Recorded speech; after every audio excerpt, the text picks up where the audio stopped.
What are some ways that we say yes every day? You may or may not realize it, but every time that you say something like, yeah, okay, sure, all right, or any other phrase like that, you're saying yes in a good way. Now, how often do you find yourself saying no? And when you're saying no, are you turning down a favor or an opportunity? According to the United States Parachute Association, around 500,000 people go skydiving for their first time each year. They took up an opportunity to jump out of a plane. That's almost one person per minute. So what would you say if your best friend ever asks you, do you want to go skydiving? Would you say yes or no? A few years ago, my parents asked me if I wanted to do a soccer camp over the summer. At the time, I was not really into soccer, but I said yes anyways. When I got to the camp, I was the worst there, but I learned about the sport and I grew to love it.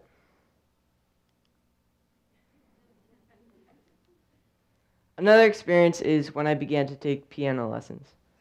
My family had gotten a free piano and they wanted to know if my brother and I wanted to take lessons. We both said yes. So at first, my brother didn't like it and he quit. So I thought, now I can't quit because he just quit and that would be kind of awkward. So I had to think to myself, should I keep playing the piano and hopefully get better? Yes. Both of these experiences have introduced two new skills and hobbies that I still love today. If I had not said yes to myself, then I would not be the same person I am right now. Today, I'm not trying to convince you to say yes more often, but I'm trying to inspire you to be more open to new opportunities that come your way. If people really try to notice how often they deny things, it can change their lives. It can change your lives. Although saying yes can be so satisfying, there are times when we must say no. Of course, when it affects a person negatively, they'll say no. And that's okay. It's human instinct. But what about when it doesn't affect us negatively? Why do we say no? The most common reason is probably just, I don't feel like it. Almost just being lazy.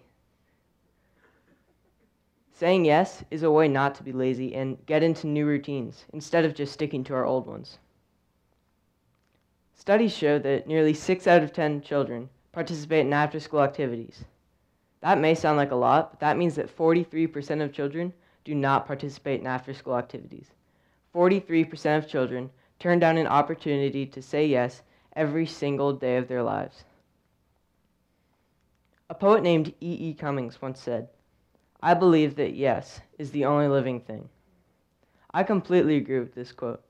Without yes, we wouldn't be the same at all. Without yes, we'd be lazy. Although yes is just one word, it can change someone's life. As you know, in English we say yes, of course, but in Spanish and Italian they say si. In French they say oui. In German, Dutch, Swedish, and Norwegian they say ja. In Portuguese they say sim, and in Hebrew they say ken. But no matter how you say it, and if your teacher asks you to do a TED Talk in front of a bunch of people, just be more open and say yes. Thank you.